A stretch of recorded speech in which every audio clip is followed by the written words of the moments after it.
इतने समझदार बनो कि हर किसी को माफ़ कर सको, लेकिन इतने बेवकूफ़ बिल्कुल भी मत बनो कि धोखा देने वाले पर दोबारा विश्वास कर सको। नमस्कार दोस्तों, मैं ज्योतिष आचार्य वासुदेव मिश्रा आपका अपने चैनल सत्य की खोज में हार्दिक अभिनंदन करता हूं। दोस्तों, आज का यह ज्योतिष का कार्यक्रम आप लोगों के लिए यानी कि मेष राशि वालों के लिए बेहद ही ज़्यादा खास कार्यक्रम साबित होगा।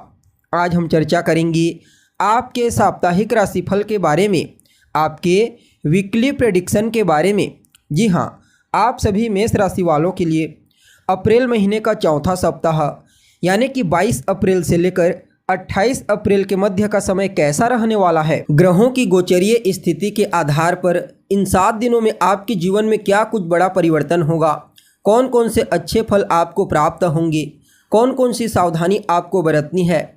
यह सप्ताह आपके स्वास्थ्य के दृष्टिकोण से कैसा रहेगा, आपकी शिक्षा के लिए कैसा रहेगा, आपकी लव लाइफ के दृष्टिकोण से, आपके पारिवारिक जीवन के दृष्टिकोण से, वैवाहिक जीवन, भाग्य, करियर, बिजनेस, व्यापार और फाइनेंस के दृष्टिकोण से इस सप्ताह को आपके लिए कितना प्रॉफिटेबल कहा जा सकता है। सभी बातें पूरे विस्तार के साथ आपको बताएंगे, इसलिए कार्यक्रम को बिना मिस किए अंत तक देखिए। और अगर आप अपनी जन्म कुंडली पर हमसे परामर्श लेना चाहते हैं तो डिस्क्रिप्शन बॉक्स और वीडियो के अंदर आपको हमारा कॉन्टैक्ट नंबर मिल जाएगा, जहां से आप या तो व्हाट्सएप के माध्यम से या फिर डायरेक्ट फ़ोन कॉल के थ्रू अपॉइंटमेंट लेकर अपनी जन्म कुंडली का विस्तार पूर्वक विश्लेषण करवा सकते हैं। जी हाँ, तो दोस्तों, जैसा कि आपको यह बात भली भांति मालूम है, साप्ताहिक राशिफल में मूल रूप से चंद्रमा के गोचर की गणना की जाती है। ऐसा भला क्यों? तो देखिए, चंद्रमा को हमारे मन का कारक ग्रह कहा गया है। जिस प्रकार चंद्रमा हर 2.25 दिन में राशि परिवर्तन करता है, ठीक उसी प्रकार हमारा मन भी पल पल में परिवर्तन करता रहता है। इसलिए हमारे जीवन में जो कुछ भी घटनाएं घटित होती है दैनिक जीवन में, वह सब के सब चंद्रमा के कारण ही होता है। इसलिए साप्ताहिक राशिफल के दरमियान चंद्रमा की गोचरीय स्थिति का ज्ञान होना बेहद आवश्यक माना जाता है। तो ऐसे में अगर इस सप्ताह के लिए चंद्रमा की गोचरीय स्थिति के बारे में बात की जाए तो सप्ताह के शुरुआत में यानी कि 22 अप्रैल को चंद्रमा कन्या राशि में रहेंगे, जहां पर पहले से ही केतु देव गोचर कर रहे हैं। फलतः यहां पर चंद्रमा केतु के प्रभाव से पीड़ित होंगे, जिसके चलते कुछ मामलों में आपको सावधानी बरतनी है। हालांकि 23, 24 और 25 अप्रैल को चंद्रमा तुला राशि में रहेंगे। यहाँ पर चंद्रमा पहले तो देवगुरु बृहस्पति के साथ गज केसरी नाम का राजयोग बनाएंगे और ऊपर से सूर्य के सामने होंगे, अर्थात पूर्णिमा के आसपास का चंद्रमा। फलतः यह चंद्रमा आपको बड़ा ही श्रेष्ठ परिणाम प्रदान करने का प्रयास करेंगे। जी हाँ, तो वहीं 26 और 27 अप्रैल को चंद्रमा अपनी नीच राशि वृश्चिक राशि में गोचर करेंगे। यहाँ पर भी कुछ सावधानी बरतनी है, क्योंकि अभी वर्तमान समय में वृश्चिक राशि के ऊपर शनि की ढैया एक्टिव है। हालांकि सप्ताह के आखिरी दिन यानी कि 28 अप्रैल को चंद्रमा अपने मित्र की राशि धनु राशि में गोचर करेंगे, जहां पर देवगुरु बृहस्पति की दृष्टि पड़ रही है। फलतः यहां पर चंद्रमा को विशेष बल की प्राप्ति होगी। यानी कि कुल मिलाकर के देखा जाए तो सप्ताह के पहले दिन 22 तारीख और 26-27 को छोड़ दिया जाए तो बाकी 4 दिन का समय आपके लिए बड़ा ही अद्भुत साबित होगा। अब देखा जाए तो सप्ताह के शुरुआत में यानी कि 22 अप्रैल को चंद्रमा आपकी राशि से षष्ठ भाव में गोचर करेंगे। यहाँ पर केतु के साथ ग्रहण योग बनाकर फलतः कुछ मामलों में आपको सावधानी बरतने की आवश्यकता है।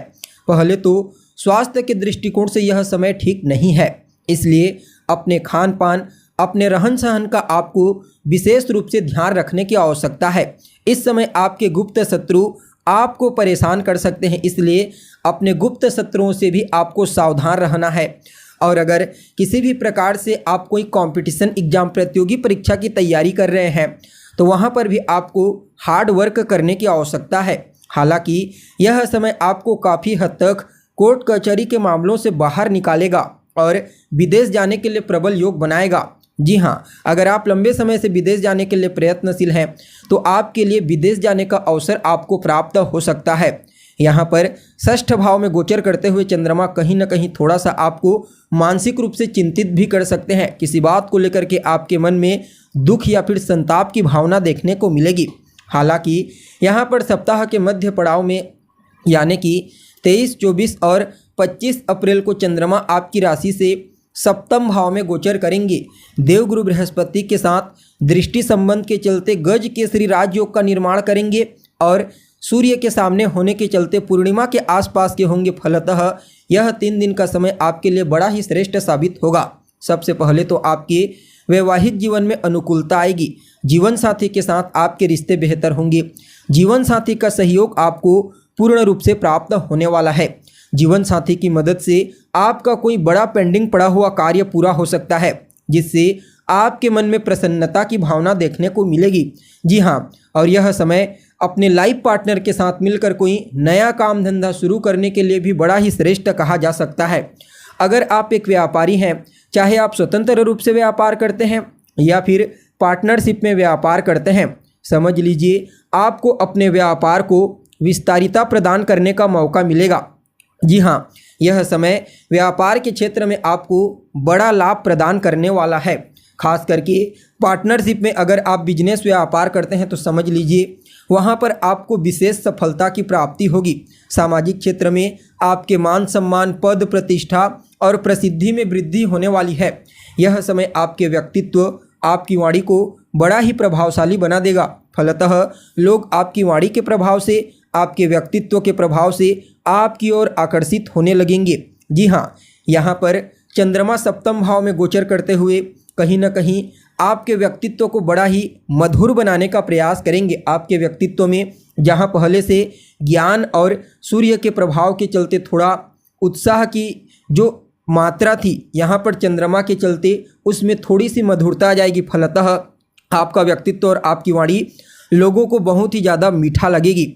जी हाँ, लेकिन यहाँ पर आपको थोड़ा सा 26 और 27 तारीख को सावधान रहने की आवश्यकता है। इस दिन चंद्रमा आपकी राशि से अष्टम भाव में अपनी नीच राशि में गोचर करेंगे और अभी वर्तमान समय में आपके ऊपर शनि की ढैया भी एक्टिव है, तो थोड़ा सा अपने स्वास्थ्य का आपको ध्यान रखना है, अपने लाइफ पार्टनर के स्वास्थ्य का ध्यान रखना है।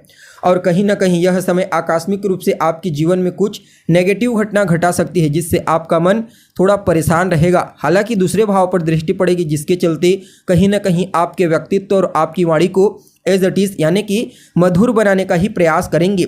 लेकिन पारिवारिक लोगों को लेकर के या फिर पारिवारिक स्थिति को लेकर के थोड़ी बहुत चिंता आपको सता सकती है।